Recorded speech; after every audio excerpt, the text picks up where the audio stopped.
1 minute early, always as promised. And the big wow, because to be on time, you're late. Because you got to sit down, you got to relax, you got to put a drink in your hand, water, whatever. Calm down, everybody.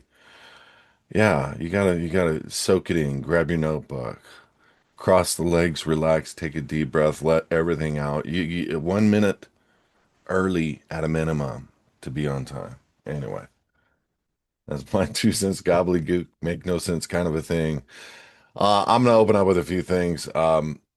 Some major things to consider. The Board of Peace inaugural meeting today, Washington, D.C. Uh, it took place. They actually brought it forward, and it sounds to me like they created a division. Like the cops, they have what do cops have? The division that governs the cops. What do they call it? Come on, help me out here. Anyway, the goal is the Trump-led administration. The summit aims to cement a vision for rebuilding Gaza and establishing a long-term Middle East peace framework. While Israel joined the board last week, no Palestinian groups, I didn't say Palestinian people, government, are currently represented. European allies have notably declined to join the summit, highlighting a growing rift in Western diplomatic strategy. In other words, to take us over. A pledge of $5 billion to Gaza's reconstruction is on the table, but military strikes continue on the ground. Both sides are trading accusations of truce violations. Number two, military buildup in the Persian Gulf has reached levels not seen since 2003 on the Iraqi invasion. This following inclusive nuclear talks in Geneva earlier this week, the U.S. has a second aircraft carrier, the USS Gerald Ford, to join the USS Abraham Lincoln in that region. The risk is Iran has partially closed the Strait of Hormuz for military exercises as a warning, with the United States advising ships to steer clear of Iranian waters. Global oil markets are on a knife's edge. So, y'all don't remember, we've been talking about this one for a long time. A particular general tells a story on YouTube about being in the Pentagon, and they literally put down on a piece of paper, and he was able to look at a document he shouldn't have been looking at, where we were going to go take out 7 countries in 10 years. The only one we haven't taken out is Iran, period. So all the news media that you see, yes, is maybe a different media than is being presented in foreign countries. Don't get me wrong, Iran and the tensions of Iran are real. To the point, I don't know. But I do have personal family members in Iran, my new family, that can attest to things going on to our other family members that are in Tehran and different parts of Iran. But the reality is, we want their oil. We want their mineral rights. We want to control the narrative. Same thing with Brazil and Argentina and Chile and Mexico coming. Um, you got to remember, we kind of smacked Mexico in the face. We took the Gulf, which is both the Gulf of Mexico and the Gulf of America, and we just staked claim and called it Gulf of America now. And then all of a sudden, maps are going to change all over the world. And the only people going to be calling it Gulf of Mexico are going to be the Mexicans. But it's our Gulf now. It's not their Gulf, and there's reasons for that. And there's moves and counter moves in politics. Anyway, we got to understand these are plans that are coming to fruition now. This is stuff the Pentagon's been working on for 25, 30 years or longer. This isn't brand new stuff. So, um, former President Yoon Suk Yeol, I don't know if I pronounced that right. Again, president of South Korea. Last year was arrested. He's now been sentenced to life in prison. And Prince Andrews. God bless the prince, the godly man, Jeffrey Epstein's right-hand guy, formerly Prince Andrew. He was arrested today and gosh, just treated differently. He was held for just 4 hours and released on his own recognizance. Hey, we took care of him. We took care of the guy. We got down to brass tacks. We arrested him, and he's gonna get some side smack in the hand deal, just like whose son, the President of the United States of America or the United States Corporation, Biden, remember his son and all the stuff that his son was involved with and the hand smacking. And then his son starts a painting. It's just, you know, I want to become a famous painter because I can't figure out ways to take money from people as the inside guide to my father. I just, so come and buy my paintings for $2 million. And it works, and nobody says anything. And the next thing you know, that company that bought it's got some deal made. I mean, come on, guys. Anyway, climate policy U-turns and legal battles, major shift in occurring in the U.S. as global environmentalists are on high alert. Oh my gosh. EPA rollback. The Trump administration announcing it's rescinding the 2009 endangerment, finding the legal bedrock used to regulate greenhouse gas emissions. Everything is to control something, right? And the Coaly mascot, I ain't gonna read that. Anyway, guys, this is getting kind of funny, and I don't mean to be funny. I'm not trying to, cause a riff. I'm not trying to be in anybody's bad side here. I just kind of find this stuff funny because Prince Andrews, he's gonna get some hand smack, and that's it. And this guy has raped and murdered people. I don't have proof of murder. I got proof of rape. And that's a sad thing, when you got that level of criminal out on the streets. And so I pray that happens. The worst possible thing to that guy happens, possibly legally, lawfully. Anyway, God bless that whole situation. I don't really have a true opinion over it other than I kind of see how this stuff is just rolling out into the favor of these elites one way or the other. You look at P. Diddy and everything that happened. P. Diddy, it was shown what he was arrested with. They talked about the AR-15s that were unregistered. Where was those charges? Those are 10-year charges. Where are they? He got his hands smacked on all kinds of things. And you know what? He did have a good attorney, but the reality is they're protecting their own, and he had his stuff covered. I don't know if you were watching P. Diddy. He was dropping names a year before his indictment, and some of those names were very, very high level.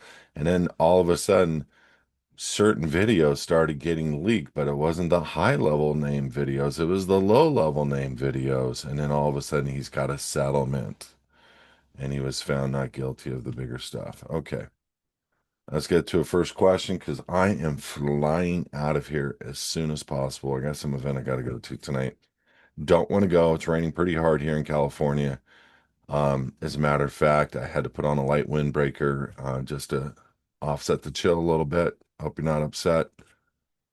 It's just the decision we made for living in California. And we have to put up with earthquakes, and we have to put up with 60, 70-mile-an-hour winds, and we have to put up with the pedophiles and the Democrats. We have to put up with liberal people and being shut out of going into stores sometimes because we don't agree on certain things. That's what happens when you live in California. But you know what? We got the sun for the most part, other than the full chem spray that's coming in this new fog, this last couple of years, this new fog that's rolling in that my car seems to be picking up as really, really horrible air. So we know it's not, really fog, right? Anyway. First question on the explanatory statement document letter to go out with the other documents to get our passport. The last line of the definitions on the definition page, it says, my name references A is a registered organization birth certificate issued in the state I was born in, DC. It doesn't matter. The state should say the state of District of Columbia. So, Elizabeth, what I'm going to suggest to you, and I'm going to ask, is it Maryland or Virginia? That's my question to you. Because the district is air. The district isn't land. It's impossible truly to be born on the District of Columbia. It is possible to be born in. They took 12 stones, they created a law, it's a district, it's an area, it's territory, and they took some states' land, Virginia, Maryland, First 10 square miles, then 7 square miles. And so what we do is we put either Maryland or Virginia that you're making your allegiance to, depending on where it was originally, because those states still exist, whether people want to believe it or not, underneath the federal overlay. And so and we can make our allegiance to any state that we wish, and we can say that we are not born within the District of Columbia. Because if you want to say you were born in the District of Columbia and you want to make your allegiance to Columbia, there's a problem there. I'm just going to suggest that. Same principle for naturalized people. They were brought forward. They didn't really have an understanding of what naturalization was, that they're making allegiance to the United States and not the United States of America, and that they would come under the jurisdiction of a corporation located exclusively in the District of Columbia. 8 USC 1101 A21 National. 8 USC 1101 A22 National of the United States. Um, the 9 UCC 307H.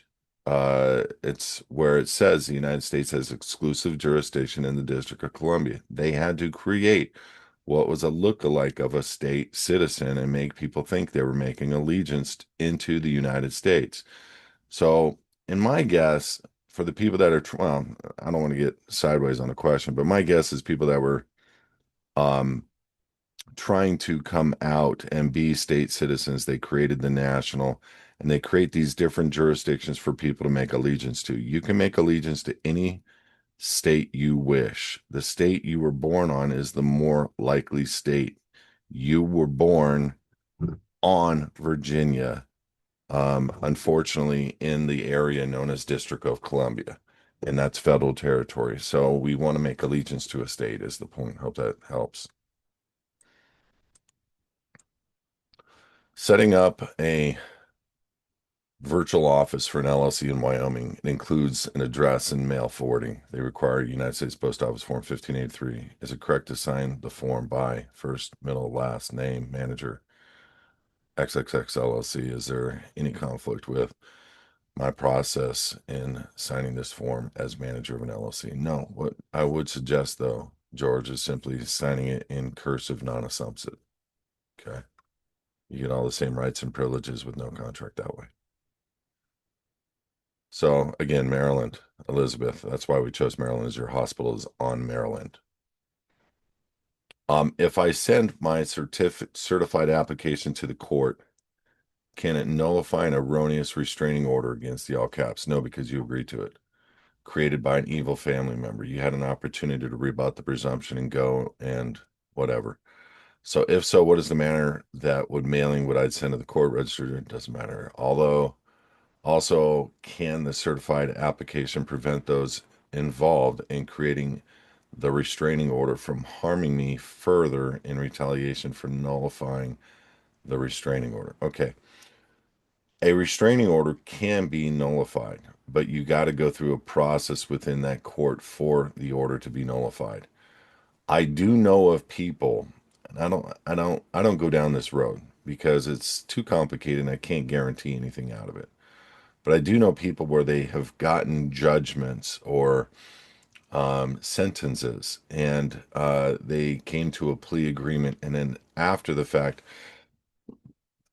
what was being brought forward wasn't what was agreed to in the room. So they removed their signature from the agreement. Now, I don't know if you went to a hearing for a restraining order. I don't know if you got to discuss the points or your defense in a restraining order. But that's where you walked in and granted jurisdiction over you, period. And whatever comes out of that is your permissioned outcome. So if you're going to try to undo something like that, there are people that I can introduce you to maybe take a step towards that direction with no guarantees. Um, we're not even going to talk about the outcomes until something happens. But there are things that happen that maybe you were misrepresented on, maybe were false presentations, maybe whatever that could be brought forward. But the fact that you walked into the court or acquiesced from the court's allowed to carry forward if they have a proof of service. But if you were in the court and the restraining order was granted, you agreed to the whole thing, period. You showed up and you agreed and the judge gave his order and you said okay and walked out. And so there's something that needs to be unraveled, and a lot of those things that need to be unraveled are not in my time frame of work. And I know you're going through it, and trust me, I went through a restraining order myself a long time ago. Family member, not my fault, not really their fault. They are kind of sadly hurting in the head. Um, but I do know about that. And I do know that it is an agreement and it's something that you have to unravel. And it's not something that your paperwork as a state citizen is automatically going to unravel. Remember, a state citizen, I want you to look at the all caps name as the U.S. citizen, the birth citizen, the birth of the literally the birth certificate is the U.S. citizen. You are holding an office called U.S. citizen. And when they make a presentment and they are asking for you to come into court and represent, represent the birth certificate, you're making basically an admission that you are holding the office. Bottom line, guilty, no, not guilty, no low contendere. You've got choices to say. You can make different arguments about the subject matter jurisdiction at that time, and you would have to play the best game of ping pong or tennis, meaning the judge hits the ball over the court, you're hitting a ball back on the court, and you got to go back and forth until the ball stays on his court and you win that match. And unfortunately, you lost the first match and you got a restraining order, unfortunately, on your side or named against you. There are some things that can be done, but it's not just sending in your docs. Hey, I'm a free man now, and you can hold me liable on any of this. They absolutely can. And it's not for reasons that they do have liability. It's something that you said and consented to on your own behalf at an earlier point. So if you're interested in getting somebody to maybe answer some questions, they are not inexpensive and they don't have anything to do with his advocates. We can give you a name and number. Just reach out and post a support topic. Yeah, I don't care if your birth certificate says DC. We help people with naturalization processes all the time and they don't have a birth certificate. They make allegiance to a new state. It's accepted, it's ratified. The time that they take your offer, I am a citizen of the United States of America and not a United States citizen, and I am making my allegiance to this state. That is all that it takes. And when they issue that passport, that is consent to your application, period. I did not sign anything. Okay. I have multiple rental properties, each with a land trust under an LLC, and the LLCs are in a series designed to be bulletproof, asset protection with layers of protection. Moving all into the private, I already deeded them over to the foundation and terminated the trust. Do I need to create subcategories or sub foundations within my foundation to create layers of protection from lawsuits? Great question. First answer, who are they going to sue? They're going to go to the Secretary of State in all 50 states and they're not going to find who to sue. They're then going to go and try to bring service to a postmaster box or United States Post Office or UPS, wherever the address is for the mail delivery for that foundation. They don't know who is the owner of those properties. So the second part of your question, if you want to create layers of protection and you're trying to like, why would a foundation get served? Let's ask that question first. Secondly, would it help to have multiple foundations in theory of asset protection alone? Sure. Do I get to make more money on selling you more foundations? Sure. And from an overall standpoint of asset protection, if you can't be served as a foundation, to you, does it matter that multiple homes are could be found if somebody were to look up that foundation name? If that matters to you, you may want to consider getting an additional whatever one or two foundations. Um, but if it doesn't matter to you, knowing that it's almost impossible to bring a suit to a foundation and get a judgment over a foundation and lean up on that foundation. It's almost impossible. Haven't seen it done yet. Okay. So, that's why we choose private versus public, registered versus unregistered. These are the reasons right here. The discussion point of what is able to be brought into a court is really the only point of argument or the only point of discussion that you should be having. Can this be brought into court? And those are the things you need to be looking up. Try to find cases of anything where an unregistered, unrecorded, private foundation, where people are doing it the way we are doing, mailbox, UPS, or what have you, where they don't know who to serve, they don't know what to serve. The question is how would they bring it into a case? They can't name something that is unregistered and unrecorded into a court case. I'm creating a layered structure, operating LLC owned by a holding LLC owned by a foundation. Both LLC are disregarded entities. Hold on one second, please.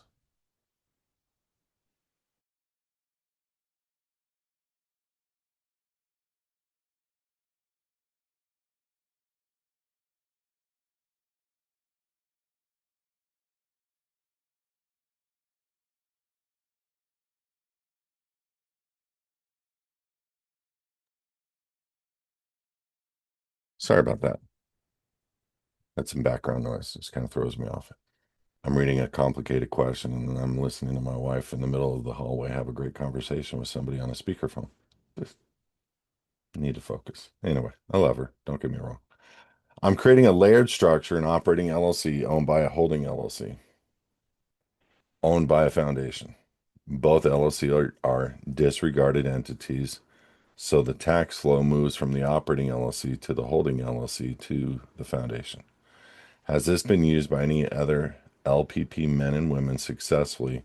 And will the tax man come knocking if there are transfers from the operating LLC to the foundation? So I don't speak for the tax man because I'm not the tax man. I'm not going to make an assumption or presumption of something I cannot. But I'm going to say that you got to understand what the term disregarded entity is under IRS code. Once you get that, are you required? The question is are you required to report income for an LLC or file a return for an LLC if it's known as a disregarded entity? And I think you're going to get your answer. But the bottom line is if the operating LLC owned by a holding LLC, if anything, the operating LLC is going to be liable because it's not owned by a foundation, meaning the foundation isn't the primary member of the initial operating LLC. So you're looking at a holding LLC that is owned by a foundation or is the primary member for the holding LLC is the foundation. That would make that particular LLC a disregarded entity. But I don't make any IRS assertions. To answer your question on other members, hundreds and hundreds of members, and we don't have any complaints at this point. And we've been doing this for years and years and years. So the bottom line for you to consider is why are you even using LLCs? What's your purpose? Why do you think you need an LLC? Why do you want to grant jurisdiction for somebody to give an opportunity to sue you? Why do you want somebody to be able to come and grab your home, your cars, your assets, anything? You're the way that you make money. Um, that's the bigger question. Like, because it has a LLC on the end of it, what's the purpose?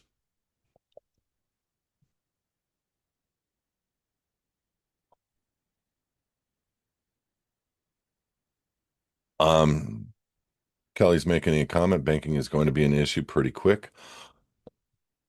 For who? Will using an ITIN with the IRS for my foundation compromise the legal status of the foundation? Why do you want to use an ITIN with the IRS for your foundation? You have a tax ID number.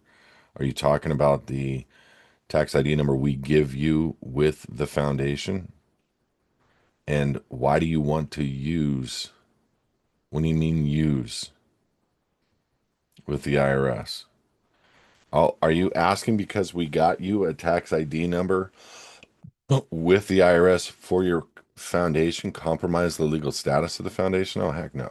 No, no. With confidence, extreme confidence. Can a family member who is not in the private be a director or founder or of a private foundation or sign on the bank account? Absolutely.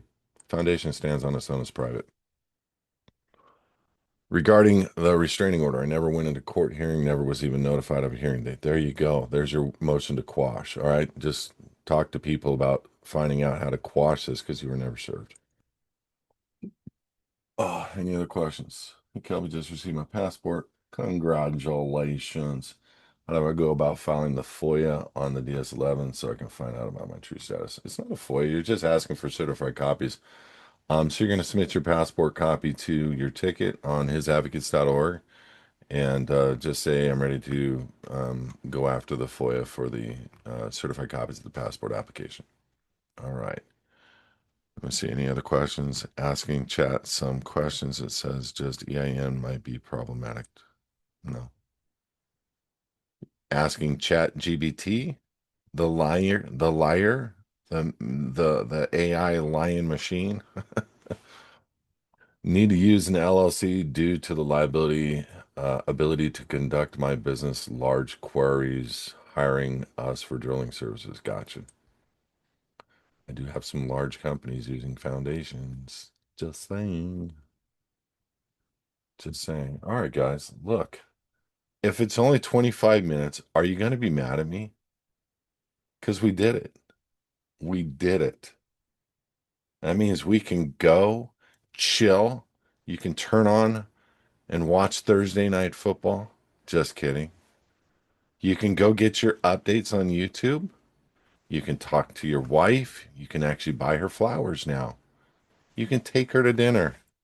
All kinds of good things comes about with getting me off this podcast, answering questions as fast as possible. Anyway, guys, look, we are going through a lot as an entity, and it's a good thing. There's a lot of growth with his advocates. I want to encourage people that are listening, maybe for the first time, go to hisadvocates.org. Get your friends to go to hisadvocates.org. We're going to be cleaning up, making it much easier to flow through, get information, and grow and learn. We're doing everything that we can to free people. And it's the greatest opportunity that there is, especially when you know you have a history and a track record of individuals behind the opportunity. It's not like we're just presenting things and we're showing you Supreme Court rulings. So number one, this is a book I wrote with a couple buddies. Mostly I wrote it over the last 10 years. What does it mean to be an American? You can get it on Amazon. Go grab that. I know many of you do. If you have groups after you've read the book and you have groups of people you want to introduce this to, you can send us, you can Zelle my email, Kelby at hisadvocates.org, $150, and then email me your name, hopefully a foundation name, and address, and let us know that you just Zelled us. And I'm going to send you 50 books, 50 for $150 delivered. Um, We've been doing that all over the country. A lot of people are, using them for their assemblies, using them for, gifts, what have you. But this is super important because our book supports our understanding of law and order as a state citizen. Our book supports our freedom. This is not a ruse. We're not mentally incapacitated thinking we are sovereign citizens and we are outside of the scope of the federal government. The fact is the law provides that for us. It's just an absolute. It's the training and it's the lack of knowledge on law enforcement that years and years of developing we may overcome. Who knows? I just want to get out of their jurisdiction so they can't force things upon me or my family or the land. And I'm really excited about the years to come, and I'm really excited about. Can you send Alex? Have Alex send me your mailing designation. What does that mean? Our address? Our address? I don't know. Yeah, we got an address you can send stuff to. But I'm really excited about the next years to come. I think people are getting scared. And I want to just encourage you guys, look, go join our VIP and let me help you with the mindset of who you are. We are spending 90 days right now redeveloping and retraining and refocusing who we are as a men and women, especially men and women of God, and really who we are not. And we should not be operating in fear. We should not be having focus on it. We should not be thinking that our lives are being crushed and things are diminishing. And look, take your eyes off of man and keep your eyes focused on God and watch what happens. So for the next 45 days, we're going to be finishing up and completing this course training. Then we're going to be walking into AI and some other trainings that we do for our VIP members that are so, it's going to be so next level.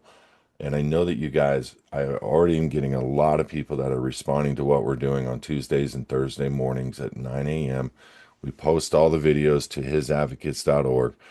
And we are in the middle of training a new group from the Philippines to help us with the posting of everything to His Advocates TV. So go download His Advocates TV to your phones. We are going to be developing that out with podcasters, giving them an opportunity to have their own freedom, their own channel, their own subscriber base where they can receive donations and they don't have fear of being stripped off. The only time we're going to pull somebody or video off is if they make threats, if they are operating in violence or anger and so forth.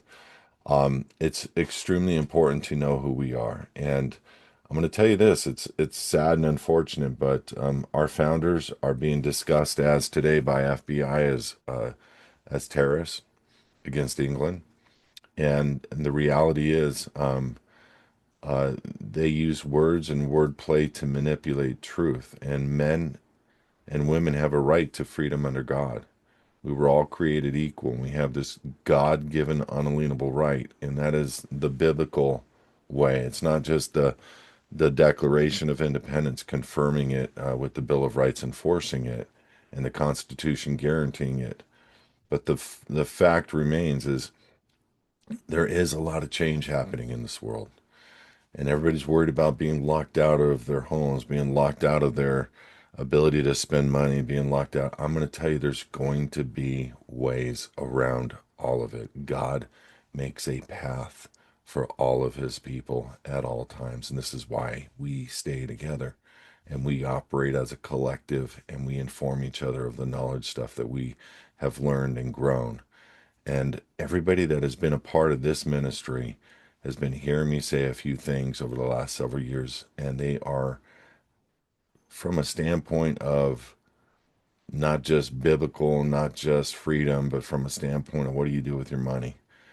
They are coming after people's money right now in a big way. And I'm telling you right now, don't invest in Bitcoin, okay? But there are some ISO currencies that you could invest in. You still, gold and silver, great, great, great investments. Physical gold and silver. You can actually go to hisadvocates.org, click on products, and go down to buy gold and silver at cost. We work with a company. You sign up, you can immediately buy, transfer dollars. Never do wire transfers, never get their information through an email. Okay. Being a lender, being a broker, I'm a licensed real estate broker in the state of California. One of the frauds is people will intercept your emails, change them, deliver them. Wire transfer happens going to the wrong account. So you always want to call the number on their website, make sure it's with a company. At Cost Metals is a company that's been around for a while, great reputation. They're letting you buy at cost. Why? Because it's going up. So they get it for you at cost. And the bottom line is this: if you're buying metals at cost, and you've been buying them for as long as I've been telling you to buy them, you'll realize that you've quintupled your money and you're holding on to the most solid asset in the world. Now, I'm not a silver dealer, I'm not a gold dealer. I'm just saying this to you because they're coming after your retirement accounts. And I'm telling you, it's not just your freedom, it's your ability to operate, it's your ability to keep your home. People think that just all these executive orders are just going to give them carte blanche to steal stuff left and right. I'm telling you, they can't take what belongs to the Elohim. And they can't take it if a deed has been done properly. It's ironic that all of these lucid, quote unquote, executive orders by a president of the United States are really only applying to since the deeds have changed. The deeds have gone from fee simple, absolute, meets and bounds, private men, private women, to something completely different today, which makes everything about that property belong to them. They used to be a deed used to be countersigned by the purchaser. They are not anymore. That means it's a floater. Okay, it's just out there, been recorded. There's been nobody consummating the relationship. There is no true owner except the state because you put it into the county recorder. So these are why we do what we do. Step one, tell your friends about us. Get the book out there. Get our website out there. Please help us, support us. We need your referrals from your friends and family. Let them do their own legwork. Let them figure it out. Get them a book, sit down with them, read it with them. Say, what do you think about this Supreme Court ruling? This is why I feel the way I feel. Now imagine getting a passport as a state citizen where you are no longer under the jurisdiction of that corporation. That's literally what it is. If you doubt it, go read some warrants and indictments, and you will understand and become absolutely clear about what jurisdiction is. Okay. It's the use of their creation, it's the use of the birth certificate. And I'll get into that some other day with people. But listen, God bless you guys. Got to get ready, hitting it, and going to have a great, great night. And I hope you guys do too. Saturday, 9 a.m. Please come and pray with us. We have a prayer call every Saturday at 9 a.m. for the last month. It's been on Sundays, but we've been busy. Come out and enjoy some time. If you need prayer, you need to hang out, you want to meet some people. It's a Zoom, it's on YouTube. We would love to have you. God bless you guys. Have a great week and weekend and rest in the Lord and be assured. Please have your friends join VIP with hisadvocates.org and then make a place on Tuesdays and Thursdays at 9 a.m. to be a part of the crew of people growing in a lot of different respects. And so God bless. Have a great week. Bye bye.